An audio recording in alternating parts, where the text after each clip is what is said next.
Welcome to the Nifty Chicks and this week's episode of NF Tuesdays. In this episode, we bring you news, events, and a chat with Diana Richter, the head of marketing and brand at Consensys Mesh. Diana's deep understanding of high-growth, early-stage consumer brands helps champion global adoption and awareness of groundbreaking technologies in Web3 and DeFi. Let's do this.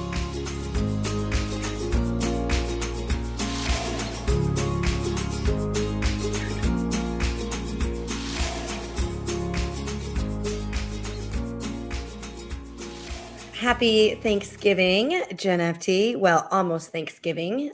You are traveling this week, visiting family, and so we are not going to do the NF Tuesdays live this week, but we'll be back next week, which I'm actually really excited for because I'm going to be in Miami. Yay, yay. Yes, I am traveling. I'm actually in Connecticut right now. And for those of you that don't know, Connecticut is freezing right now. I am wildly unprepared and dressed, but that's okay. I've got some new sweaters that I've tackled on. But yes, this is a new background, new location. I'm coming to you from Connecticut. Nice. Well, I hope that you stay warm because, we're used to this Puerto Rico weather. Yeah. And I'll be heading to Chicago for the holidays. Not probably quite as cold as Connecticut, but I it's think it still might going to be be actually chilly. colder. I don't Oh know. no, don't tell me that. It might be. I think it might be. I hope not. So we wanted to bring you obviously this interview with Diana, but because we had such bad news last week, we thought we would try and make up for that this week and only share good news. So should we go ahead and discuss our good news? Okay, let's do it. All right.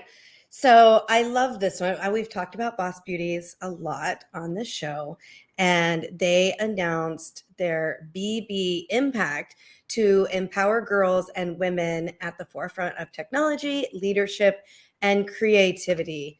So I love that Boss Beauties, is leading the charge on this and helping women and girls find success in, what is typically not a female, heavy industry. Yeah, I absolutely, it seems like every article that we talk about when it comes to Boss Beauties is them just pushing the limits of how much impact on the world they can have. And this is just another layer of something that they're doing to, and what's like warms my heart is it's really focused around mentorship program and scholarships and, education for women. And Right. You and I grew up in the US. We're so fortunate that, education was never even a question in our worlds. But there are places in this world where it is difficult for a female to get education, especially higher education. So I just think it's beautiful what they're doing. And I just love the fact that they continue to push the limit and really make an even greater impact in the world, everything they do. So it's awesome. Mm-hmm. It really is awesome. So you can read, obviously, the full article on our show notes, the niftychicks.io/130, where all the links to everything we talk about and all the ways to connect with our guest will be there. But, Boss Beauties has given over $360,000 to scholarships, mentorship programs, and they've worked with some amazing brands to help bring more exposure to what they're doing. I think it's so cool. Lisa Mayer is amazing.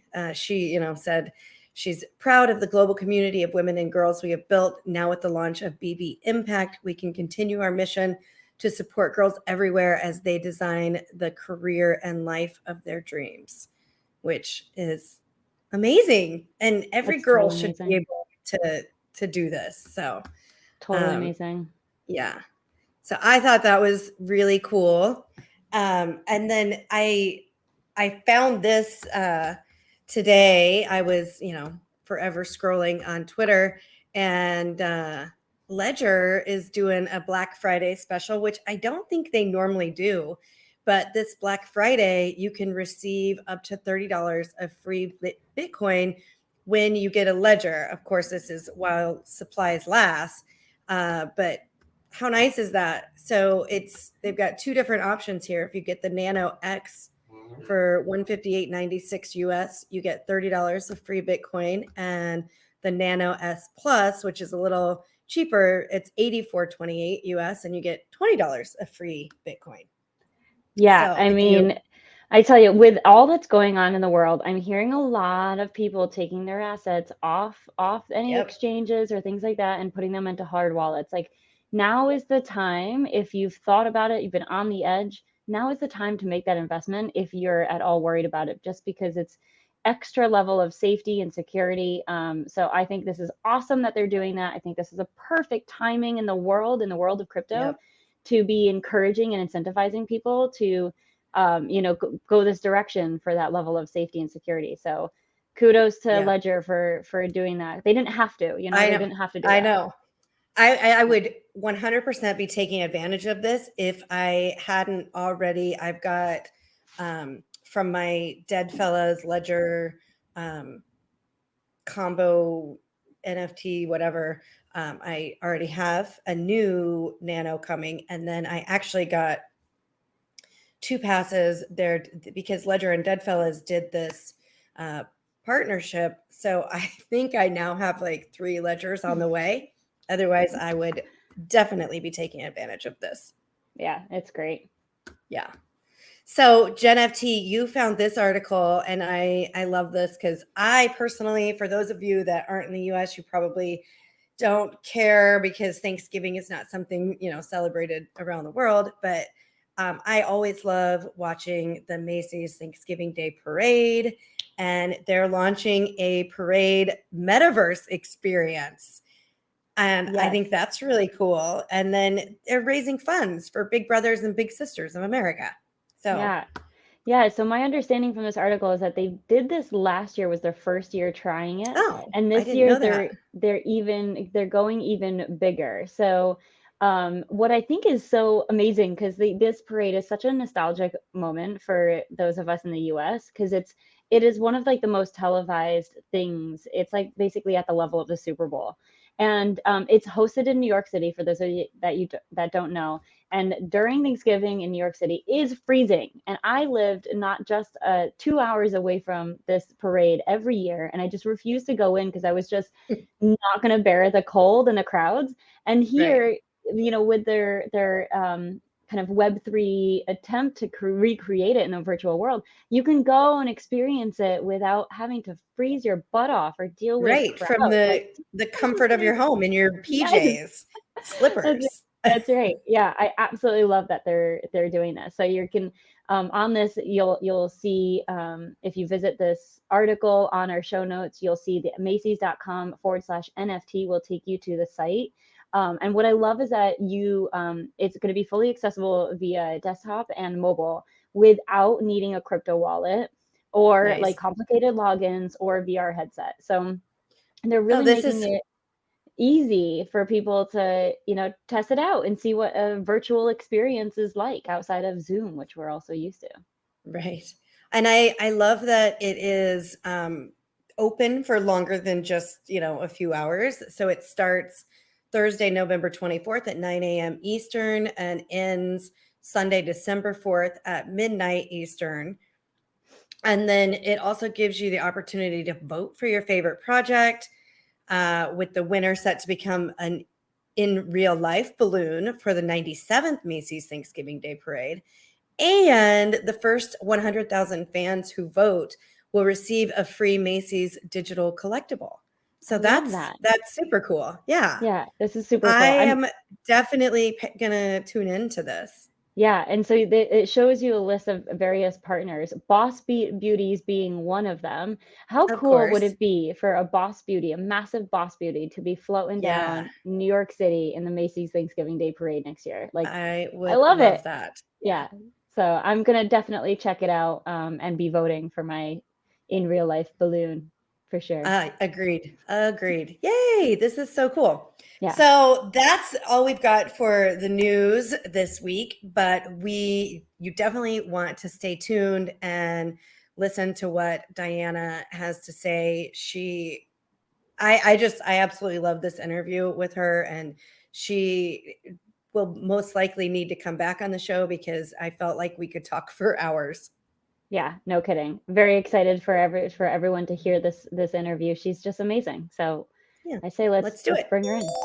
All right, welcome to the NiFTy Chicks, Diana Richter. You are the head of marketing and brand at Consensys Mesh. So first thing I would like to, I mean, you have a very, very extensive background in marketing and have worked at some of the top agencies. Why don't you just give us a little bit of a brief background about where you've been and then how you made the transition into Web3 and how that looked for you? Yeah, for sure. So going way, way back, I got my start in entertainment. So I worked at Endeavor, at the time known as William Morris, one of the largest talent agencies in the world. If anyone has seen the show Entourage, it was based on my experience and all of the agents I worked with. I love it. Yeah, it was pretty accurate. Yeah, it was a lot of fun. And I was there for 3 years and I worked in music, I worked in TV, I worked across all of our talent, booking them speaking engagements and special events. But what was really great about working there was that it was all rooted in partnerships and collaborations and building the brand of the talent that we represented. And it was pretty clear right off the bat that that's what I was most interested in. And I knew I didn't want to be Ari Gold, but rather wanted to be able to build a brand. And that's what brought me to getting my MBA, because I wanted to get a big marketing job at a luxury fashion house. For some reason, I thought Louis Vuitton was the future. Went to get my MBA, which now I feel like in Web3, I don't want to talk about, but here I am, talking about it for the world to know.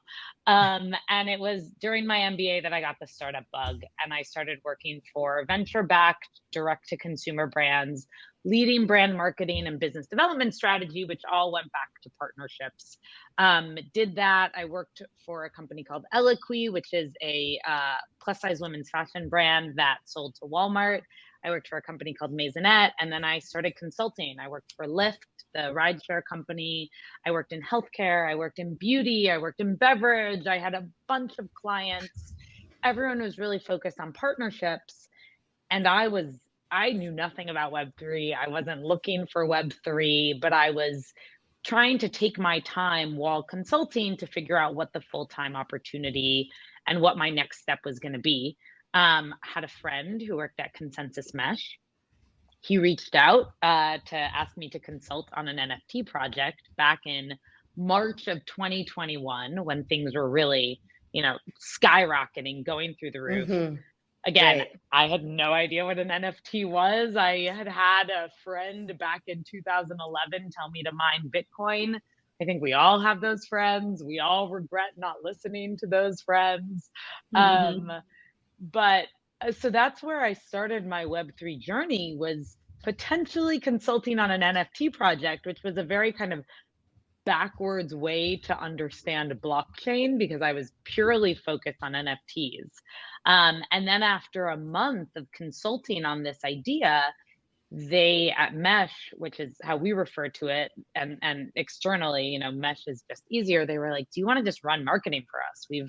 Since Mesh and Consensys split up, which I can speak to a little bit later, we don't have in-house marketing, and we'd love for you to run this. And I was like, whoa, now I have to learn about everything, because Mesh has 190 companies in our portfolio, and it runs from DAOs to ZK privacy L2s to gaming to enterprise permissioned blockchains, to like all over the place, the entire universe of blockchain, mainly rooted in Ethereum. So then I had to learn about a lot more, but I was like, wow, how can I say no to this? I really have an opportunity to build something. And going back to my roots, which was all about partnerships, I'm helping an entire portfolio of founders. So sure, marketing is what like will call me, but really I'm just here to figure out how I can elevate my new set of clients. That's our portfolio of founders. That's amazing. Wow. Yeah, that is quite the journey, quite the background. I mean, I'm like tracking with you. I'm like, wow, that you've already lived like numerous lives, and I love it. I love it. It's so good. You can tell. No, no. I mean, that's impossible at your age. But so talk to me about, because you just touched on this, so you're going to get to this a little bit later. I want to make sure that our audience understands really what Consensys Mesh is versus consensus and how that works. Yeah. So Consensys was founded in 2015 as a place for builders, individuals building across Ethereum to build and develop the blockchain. There were a bunch of incubated companies within the Consensys umbrella, a bunch of investments that were made. We had a research and development team. We had an enterprise team. It was a huge organization. And I say we, even though I didn't know what Ethereum was. Huge organization that made really, really meaningful contributions to Ethereum, and had a rich history of incubation. And then in 2020, and part of that incubation was also spinning out projects. So a really early incubated company that spun out also equally early was Gnosis, the ecosystem that has now, fundamental to, I think, anyone who's existing in a DAO, with Gnosis Safe, Zodiac, which has a bunch of Gnosis tools, the Gnosis chain, and a variety of other incubated companies, Gitcoin and others that spun out. MetaMask, Infura, Truffle, those were also projects that sat within the incubated companies at Consensys. The company was quite big, and we decided that we wanted to spin out the software stack, which included MetaMask, Truffle, and Infura. So those companies spun out, and they spun out under the name Consensys Software Inc., now known as Consensys Mesh, and therefore Consensys, the original Consensys from 2015, rebranded to Consensys Mesh, now just Mesh. So post 2020, Consensys is what most people have seen in the news in terms of, big fundraising, everything related to MetaMask. And Mesh is where the 190 original investments that we've made sit. Our research and development team sits within Mesh, our accelerator program called Tachyon, and then we still continue this history of incubation. So just within the last year, we incubated and spun out. Gitcoin spun out in 2020. Decrypt Media, which I'm sure many of your viewers have read, they spun out earlier this year. Virtue Poker, which is a gaming, poker-based gaming program, spun out. Liquality, a multi-chain wallet. We have a bunch, and we're still continuing to incubate. So Mesh is really cool because we get to be the very experimental, fun, not the Consensys software isn't fun, but the kind of fun and innovative side of this broader meta mesh, as we call it, people who have existed in our community going back as far as 2014, 2015. That's so fun. Wow. Yeah, I think I think Google has a similar kind of team, right? Where they have a whole team dedicated to the extreme kind of forward-thinking, visionary type kind of projects and experiments. And that's always, when I always heard of that, I was like, that's where I would want to be. That sounds like so much more fun. Well, we love Consensys software, and they are doing incredibly cool stuff, especially we're both playing with DAOs, and obviously MetaMask is so fundamental to our ecosystem. Right. The opportunities with MetaMask every day. There's new news. I mean, just down in DevCon 2 weeks ago, they announced MetaMask Learn, which I think is going to be a really great onboarding tool for people who are new to Web3. But it's pretty cool to be at Mesh and be able to really focus on DAOs as our area for design and design thinking, which is still very nascent in Web3. Our research and development team is also really focused on identity and verified credentials and decentralized identifiers, and those developing those suites of products, or whether it be consumer products or whether it be like the underlying infrastructure that powers all of that, will have huge implications for everything that a consumer is using now. How can all of these programs be more interoperable? How can blockchains be more interoperable? I mean, there's as I'm sure we all know, we're only scratching the surface. Oh yeah. Yeah, it's definitely very early in this Web3 world and NFTs and all that. So I'm curious, because you have, like, we've been talking about your extensive background in marketing. And so now you are working with like a variety of different projects and helping them determine what is the best path for them to go to market. And, I would love to hear what your thoughts are on, traditional models and ideas for marketing versus, how people are marketing in Web3. We talk about, on the show a lot, just in general, about, like some people, like as far as getting the marketing message out, where are you doing it? Are you on Discord versus like some people are so anti-Discord, or Twitter. So I would just love to hear some of what you guys are doing and what you're seeing working. Yeah, it's interesting. I just was moderating a panel last week with a few now, fortunately, close friends who are marketers in Web3. I think we all find each other and create these communities because we're starved for conversation, even though we're going to conferences all the time. It's such a collaborative and supportive group in a way that I've never had at previous jobs, but or in previous industries, I should say. But to answer your question, I think it's really interesting because we all agreed that the number one most important thing is understanding your customer and your audience. And I'd say that when I joined, which was April, March of 2021, and then full time in June.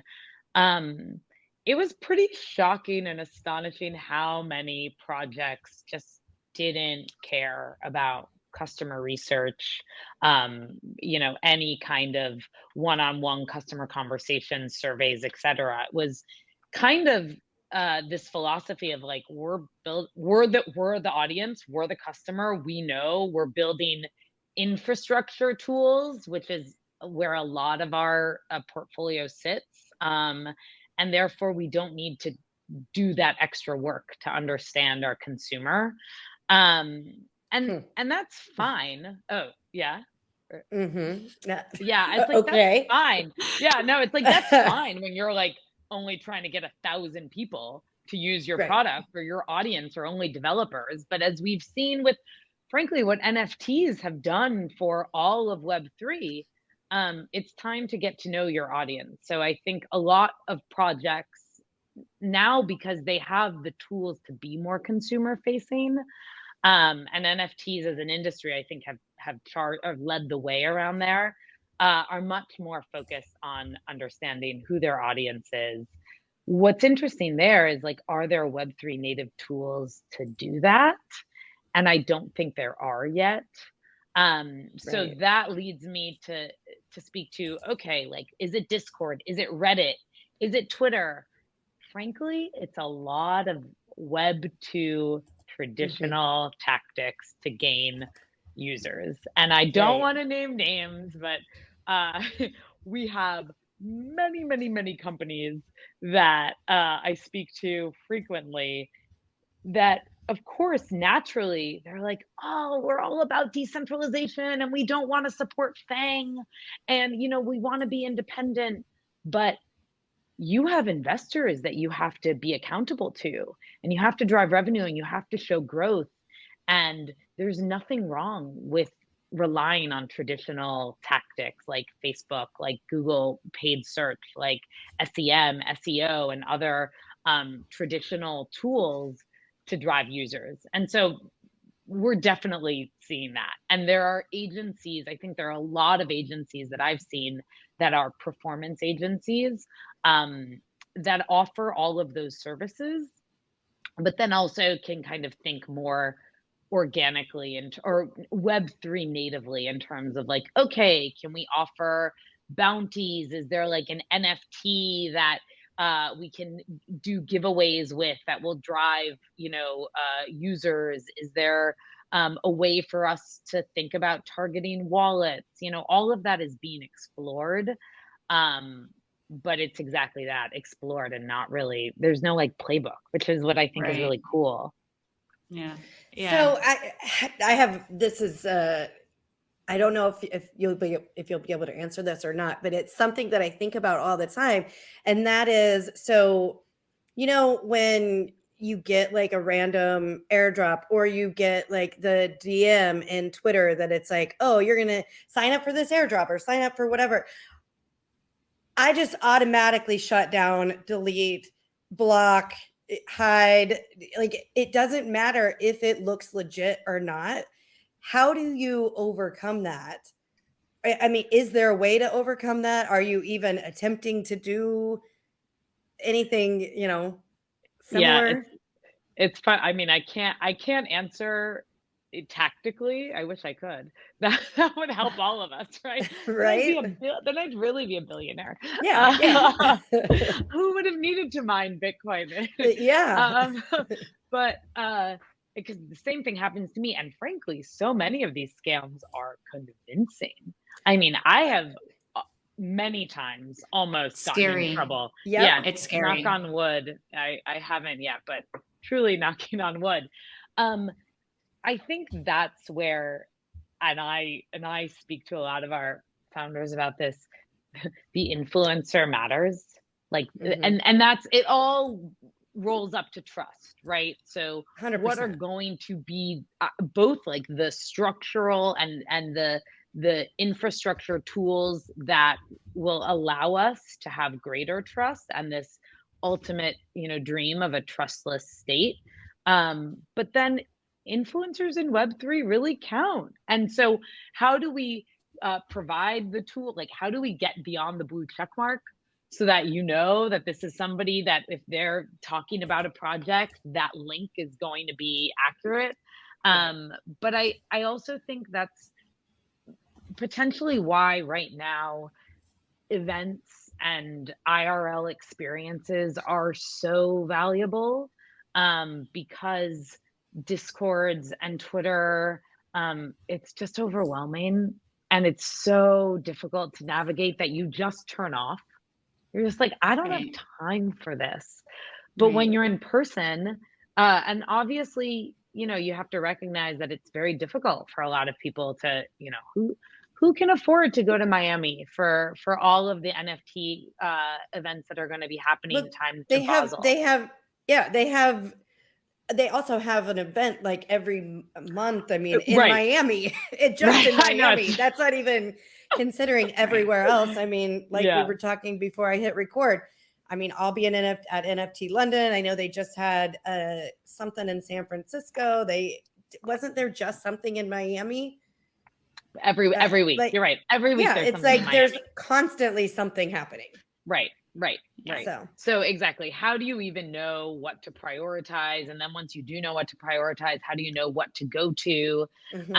But I think the role of individuals, I mean, frankly, like yourselves, will become more and more important, and is one that I don't think can be, automated or recreated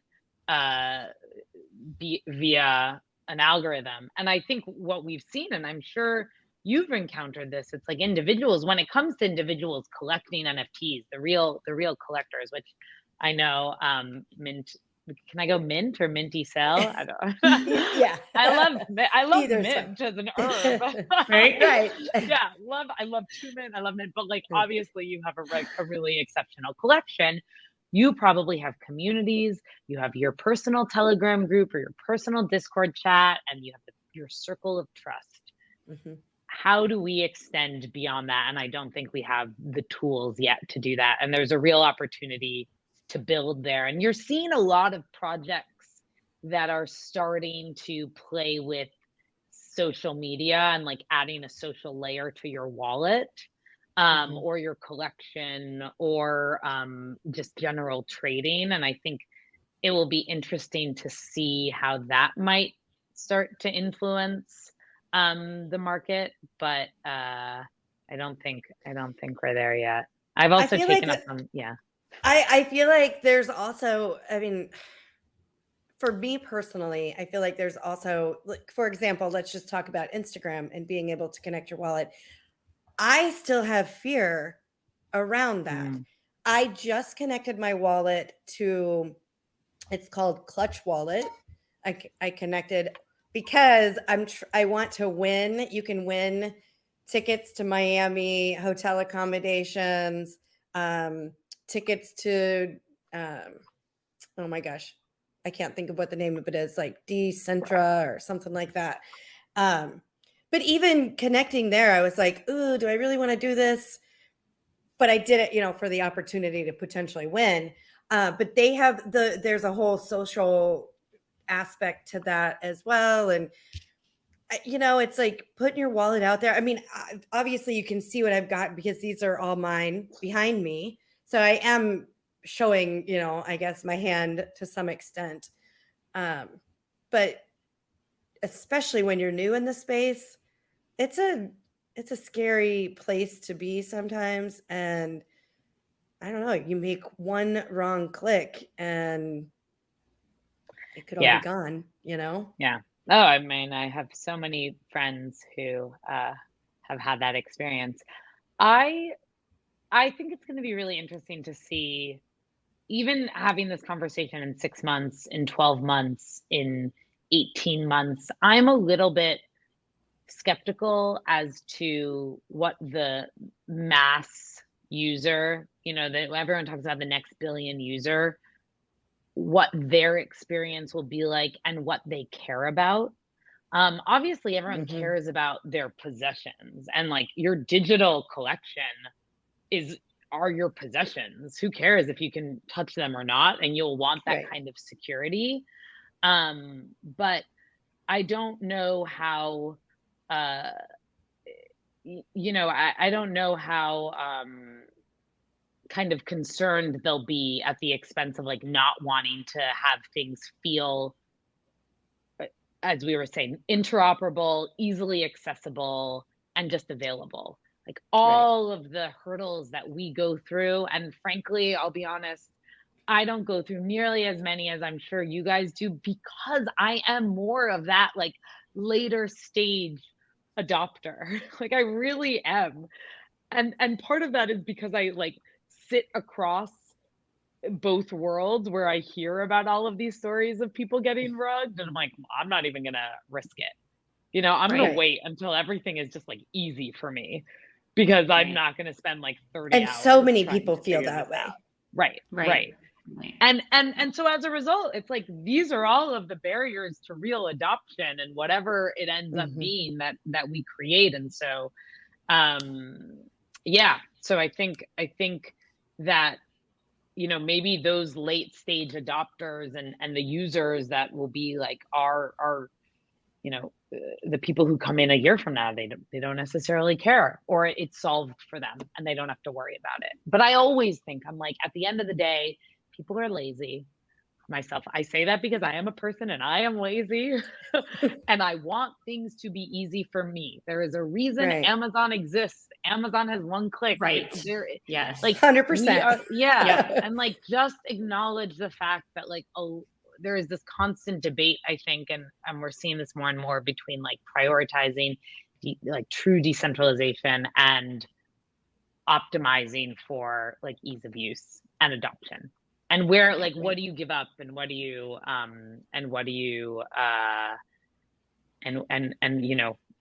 where's the compromise? Yeah, I think it's a interesting battle. Like, I am not a marketing person. NiFTy will say that that's probably where I least can contribute into our conversations. It's just not my world. But I would imagine one of the challenges that you guys are faced with, those that are marketing experts in this space, is, you have a pool of people who are the early adopters, the us that are in the space, and you probably can come up with some creative ways to market to us, right? But there's the rest of the world that I imagine you want to tap, and you, as well as all the other kind of businesses and companies in this space. And that's where I think that's the bigger pool. It's like, I would imagine if I'm in your shoes, I'm like, okay, I'm going to target to this pool that's already here, but I'm not going to put most of my energy into that because I want to target really over to these guys. I just don't know how yet.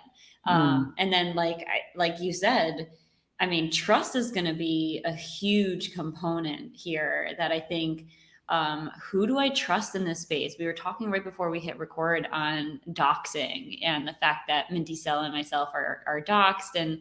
And I think, the days in which people can remain anonymous are dwindling just because of the risks associated with not being able to hold that person accountable when you don't know who that person is. And, if they do something bad or if whatever, you can't blast them because you don't know who that is, right? So it's, I would imagine, a really interesting challenge because, that you're faced with now, because of the technology, the barriers of entry for the masses to hear. So talk to me about kind of where you are in that kind of focus. Are you focusing on Web3 people, or are you focusing on the masses? Yeah, for Mesh, we're focusing on such deep Web3 people. Okay. Which is, so this is your sweet spot right freeing. now. I mean, yeah, it's so freeing because because it's not, I mean, I don't want to say it's not as difficult. Of course, there are always challenges, but if I were a marketer trying to think about like the next billion, I wouldn't know where to start. And I'd love to brainstorm around it, but like, I would just keep saying, God, there are just too many friction points. And that's why, if I were investing, I'd be focused way more on infrastructure. How do we eliminate as much friction as possible? But at Mesh, I mean, when I joined,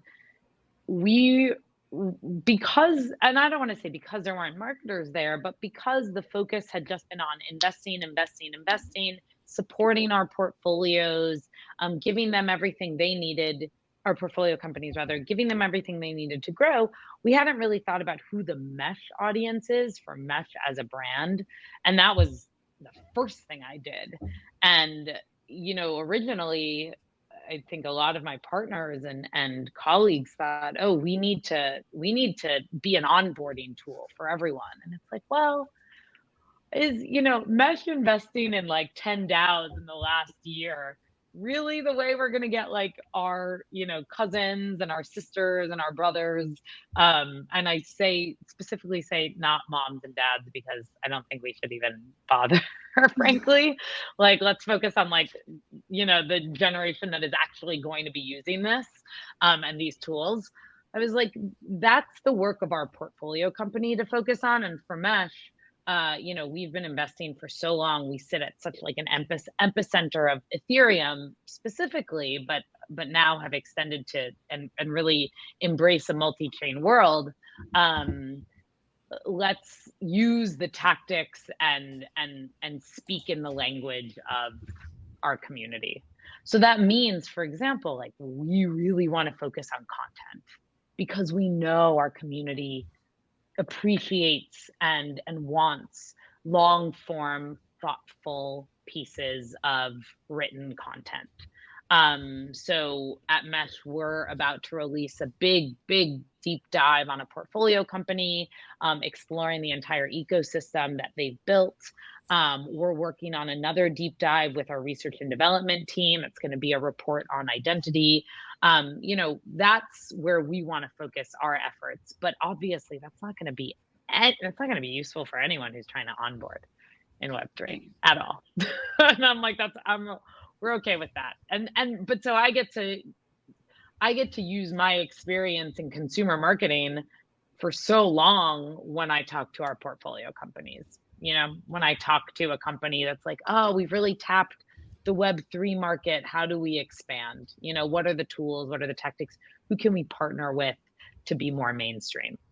Right. And that's exactly where I was going as you were talking. I'm thinking like partnerships are so huge, at least from what like I've been seeing. It's especially in more like NFT project related. Like I'm thinking about like Boss Beauties partnered with Barbie. So Barbie, you know, has this obviously long, you know, they've been around since what, like the 60s, I think, 1960 something. Yeah, I think about And that.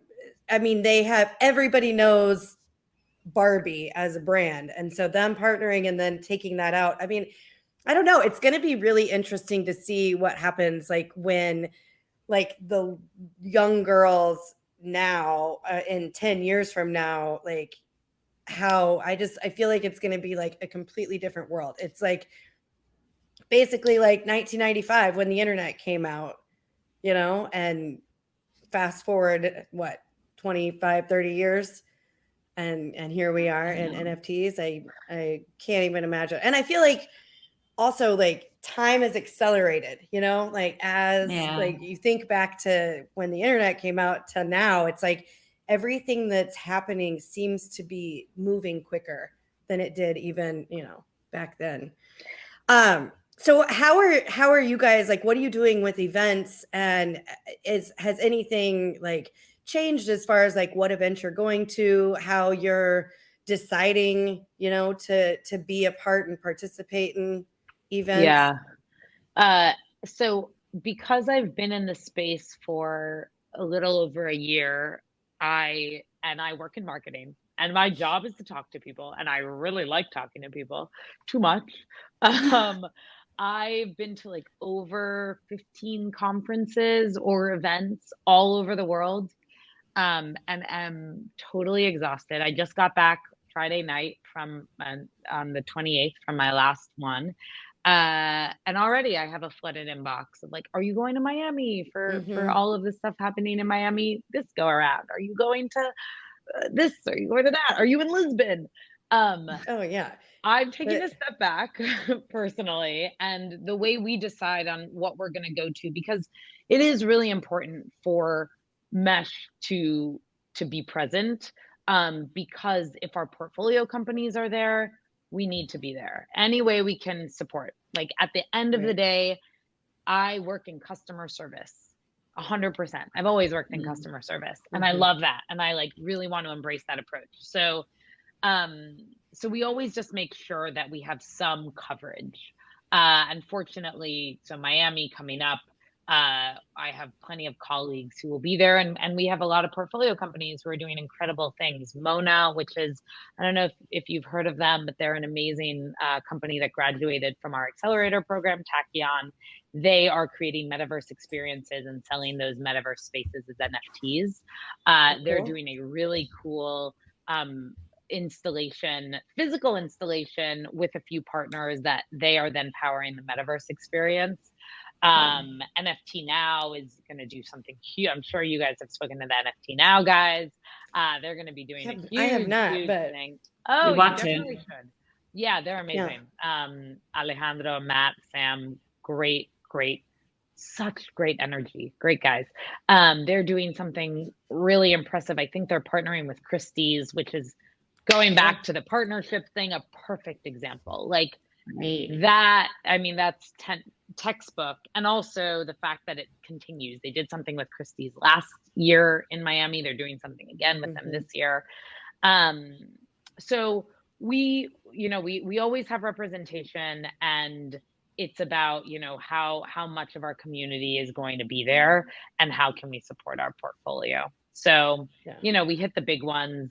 DevCon, NFT New York, we did a big, or NFT NYC, we did a big Mesh event during NFT NYC for our community, which was really successful, called Ethereal Assembly, which was meant to kind of act as like a break from all of the panels, and bring individuals who are really leading the charge in whatever space they're building in to talk about big ideas totally off the record and unpack problems and build solutions and, you know, have real conversations that I think you don't get an opportunity to have at a lot of these panel driven events. So yeah, I mean, you know, we'll see. I think our next big one is going to be ETH Denver. I don't know if you guys go to that one. Yeah. So I just moved from Denver. Nice. So I have been to ETH Denver a few times. Yeah. It's actually one of my favorite events. So if you haven't been before, it's interesting. It's a total, for me anyway, it's a total change from a normal event conference. Oh, really? Just because of the scale, it's so huge? I wouldn't even say it's that big. I'm not sure how many people attend, but it's just different. It's more like getting like down and dirty with what is like builder. I mean, there's like builders everywhere. It's a competition. So they're like so cool. pitching different ideas of things that they're working on. Like the last time I went, it's been a couple years ago, but just some of the ideas are amazing that people are working on. And, you know, they just are really trying to change the world. And it's a fun event. It's a fun event. Yeah. Yeah. My friends actually helped put it on. So. Oh, amazing. Wow. Yeah. We go to a lot of those like builder focused events because Mesh is, that's like who we're trying to speak to. NFT NYC, we're excited about, and we've done events around because we're mainly New York based. Most of the team is New York based. It's kind of our home turf, but all of the other NFT related, like NFT London, NFT LA, I just saw Eric Calderon from Art Blocks is one of the keynotes, and he's the greatest. And we're huge fans of everything Art Blocks does. So, you know, those conferences, the NFT focused conferences, I think are great for the local communities, but we can't hit every single one. Right. It's just not going to happen. Yeah. So I just want to say thank you so much for being on. I feel like we could talk to you for hours, and I definitely think like we have you back. There's just so many things I feel like we can discuss about what's going on that, you know, could be helpful to our followers. So in closing, I just want to say, will you share with everybody what's the best way to like stay in contact with you? Where can they find you? Yeah, I'm on Twitter. My lonely self and my very few followers, Diana Richter H, RICHTERH, and Mesh is on Twitter as well. Consensys Mesh, Consensys with a Y, and reach out, DM. I'm around. Mesh is around. Typically, it's me responding on behalf of Mesh. We do everything here, and would love to connect. Yes, perfect. I love it. And don't you guys ask what NFTs are like? I feel like before I heard in one of the episodes I listened to, you asked like what's the favorite NFT in your wallet or something like that. Ooh. Is there like a speed round, or did I make that up? I mean, we have asked that question, but we definitely I thought have. that was like always asked. I was like, I have to prepare. But now I need to know. What is your favorite NFT? You don't have any NFTs? No. I have NFTs. The one I want a squiggle, my dream NFT. I can't afford it yet, but the squiggle is really what I want. I'm a member of, I sit on Fingerprints DAO on behalf of Mesh.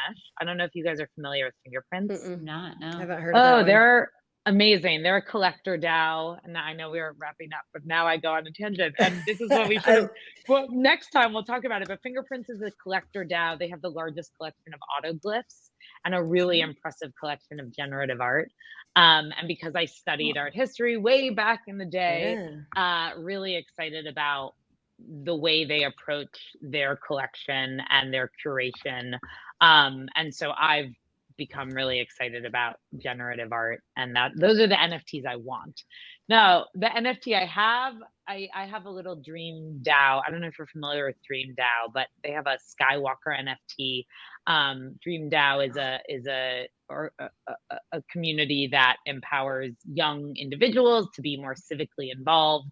They have a fellowship program for their participants and kids who are all over the world.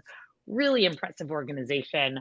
And supporters of the DAO get a little Skywalker NFT. So I like those NFTs that connect me with a community like that.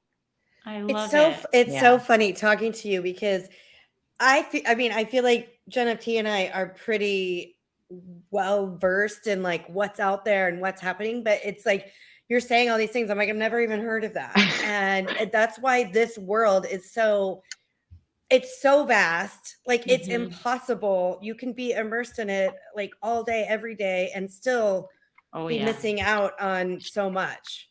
So, and we all have to let it go, right? Because right? I think for you guys who've been in this space for so long, you're used to knowing everything because you're so early, and it's like it is like, oh, we can't know everything, and there are different communities, and it's okay that I'm not a Bored Ape fan and I don't want a Bored Ape. That's okay. That's for somebody else. That person might not be into art blocks and the chromie squiggles. Fine. We all just love each other, as supporters of Web3. So true. Yeah. So true. Yeah. Love it. Well, thanks so much, guys. I really Thank you, appreciate Diana. This has been awesome. Thank you. All right. Wow. She is so amazing. And not for nothing, selfishly, I'm so glad she cleared up what was the difference between Consensys and Consensys Mesh. So awesome. I feel like I've learned a lot from her. She's just incredible. I can't wait to continue following her and hopefully have her back on the show maybe. Yeah, agreed. And I, for me, it's all about the marketing. You know how much I love marketing and all that comes with that. And so it was fascinating to hear some of her stories and things that they're doing in that space. So NiFTy, obviously, as we said in the beginning, we're not doing the live NF Tuesdays today because we're out of town for the holidays. And then next week, I'm super excited for our show because we're going to attempt, let's fingers crossed, attempt that all goes well. And we get to do a live show from Miami where I'll be attending various events for Art Basel. And I don't know if they're calling it like NFT Miami week or something. I mean, I feel like it needs to be called that. There's so many events happening. So yeah, tell us, because I know you've got quite a rundown. Like, if I have a whole list of things, for all of our listeners events that are going to Miami, where can they find you?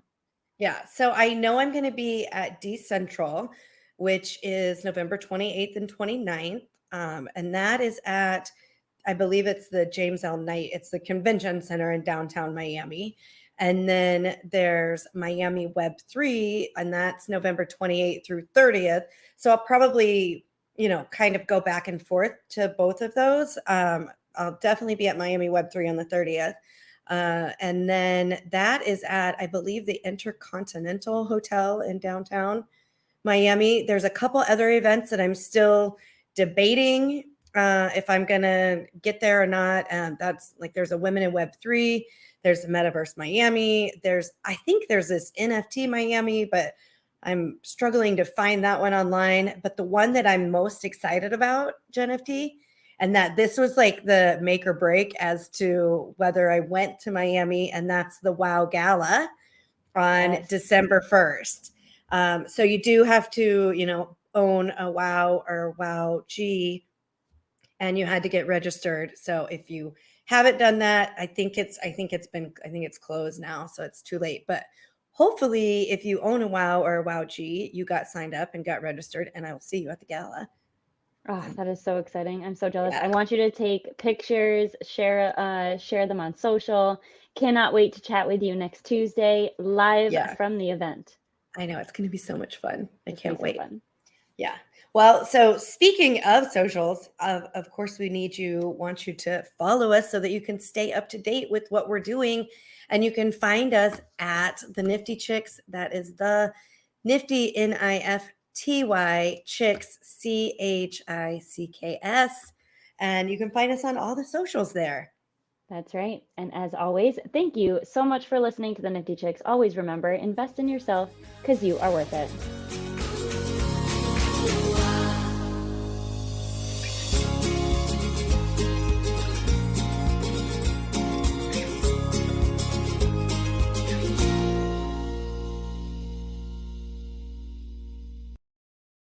Please listen carefully to the following disclaimer. Neither the host nor the guests of the Nifty Chicks podcast are acting in the capacity of financial advisors.